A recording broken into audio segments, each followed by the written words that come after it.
everyone, welcome back to the channel. Today I'm talking about a Moonman pen, specifically a Moonman M2, and I keep saying a Moonman, but I'm talking about two, and there's two different versions or multiple versions that exist. I have one of the old ones, and then Brownie sent me one of the newer ones with the colored grips. And what I'm mostly going to talk about is, of course, if I like the pen, but also how you can change nibs on these pens. So both these pens do not have their original Moonman nib on it. Now, that is not to say that the Moonman nib is not good, it's just that you can be creative with these pens. All right, let us switch the shot. All right, here we are with the two Moonman M1s, and yes, they are slightly different. There are multiple versions of this pen. I have one of the older models, and this one is a slightly newer model with the colored grip. I believe you can get both still. And the differences aren't very big. As you can see, the shape is overall the same.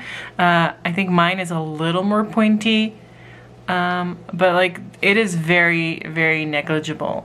And also I think the writing experience from the Moonman nib would have been the same. Now, I must admit that I have not tried this one with the Moonman nib because I didn't get it with the Moonman nib. I got sent this with an Omniflex nib, which is a nib that is generally used in Conklin pens or Monteverde pens.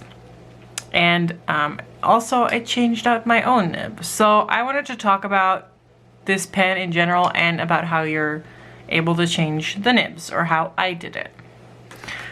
First off, I like my model more than the newer model because I like the see-through feed. As you can see, it's clear and you can see what's going on in there.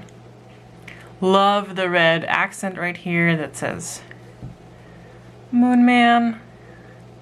It just pops. It's like a tiny pop of color, and then it is a screw cap, and it is a pen that you can post. I wouldn't really do it because it becomes crazily long and it's just not necessary, but you can do it if you want. This is what it looks like without posting it. It's still a fairly decently sized pen, and it feels really good in the hand. It's a very cheap pen. It was, I think I paid $10 for it, but it doesn't feel like a $10 pen. It definitely feels a little more expensive. I wouldn't say that this is a super high-end feeling pen, but it does feel like more than the $10 I paid for it. Now, Moonman nibs, I like them, but sometimes you just want something else. And with that, I want to show you the nib I have on mine, and that is a Kaweco nib. So I just wanted to see what it would be like if I put this nib in here. This is a number 5 nib, as well as this Omniflex nib, which is also a number 5 nib. The normal like Conklin Durograph ones are number 6s, I believe, so they wouldn't fit in here, but a number 5 nib will.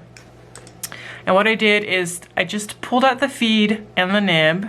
Of course, you have to be careful because you don't want to ruin the fins on there, but just pull it out and then slide the nib you want on the feed of the Moonman, and then you can slide it back in. Now, if you look closely, it might look like my Kaweco nib is sticking out kind of far, and it actually is. So there is something that is preventing this from going in further. I think this nib is just a little thicker than the Moonman nib, but it does not compromise the writing at all. I can write perfectly with it, and it doesn't leak, it doesn't drop any ink splatters anywhere. So it just works. So if you have a number 5 nib and you're willing to try this, just pull out the feed and the nib, and then use the Moonman nib and put it back in.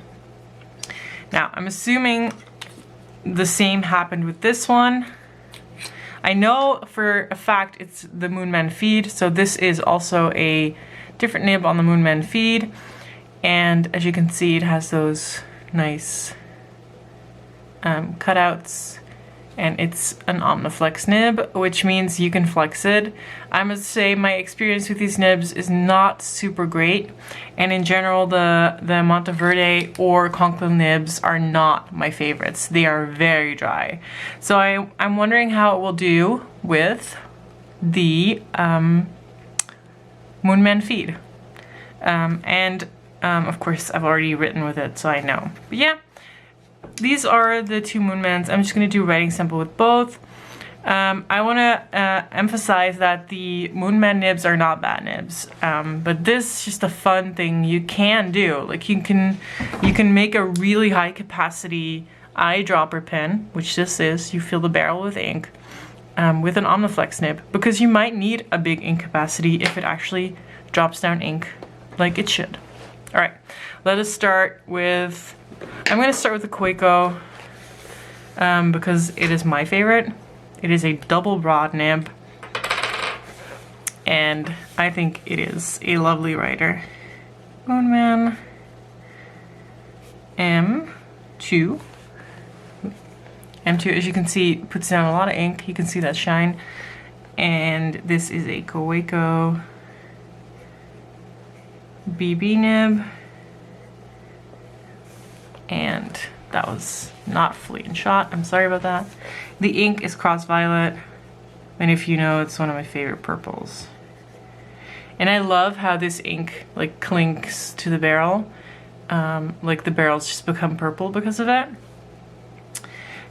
This lays down a good line of ink. It doesn't stop. You can write a long time with it and it will just keep up. And I really like the Moonman feed. It just does something to the flow of this. It's just really great. Now, is it also great with the Omniflex nib? I'm going to zoom out a little bit so you guys have a little bit more overview. Is it great? Last time I used it, an Omniflex, was in a Durograph. I did not like it. But maybe this one? As I said, I already tried it. And it is an absolute fire hose. It is crazy. And honestly, it is very enjoyable. It makes me want to get a number 5 Omniflex nib. So Omniflex nib from probably a Monza, Monteverde Monza. It's a number 5. So I do have to say that flexing this pen,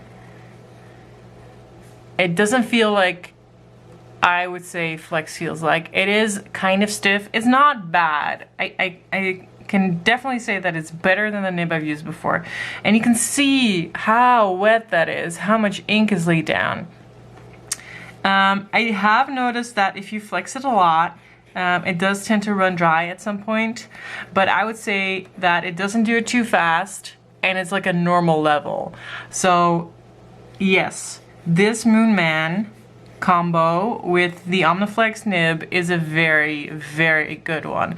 And especially since you have like this full barrel of ink, if you fill it up all the way, you can just go, go, go and write. So yeah, do it. Like, put an Omniflex in here and write with it and just go ham.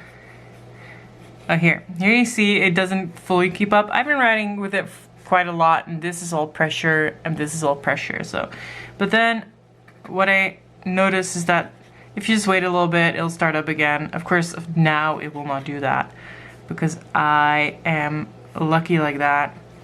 Yeah, I just I cut for like a second and it started back up again. It just happens. But yeah, it's a lovely experience, and I would definitely try and do this. When I have the funds to buy a number 5 Omniflex, I think I might do it. It'll be really nice.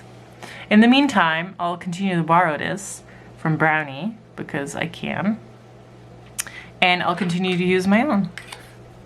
But yeah, those are 2 like nib mods you can do. Just beware, number 5 nibs, and then it'll work. Just try it. Be gentle, don't be aggressive, see if it works. I just wanted to quickly show you the difference between these inks. So this is Diamine November Rain. I didn't even write it down.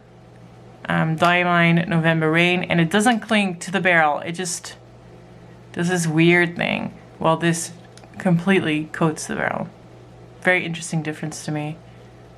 Yeah, that's it. hope you enjoyed. If you have any questions, please leave them down below. I'll try to answer them. Thank you guys for watching.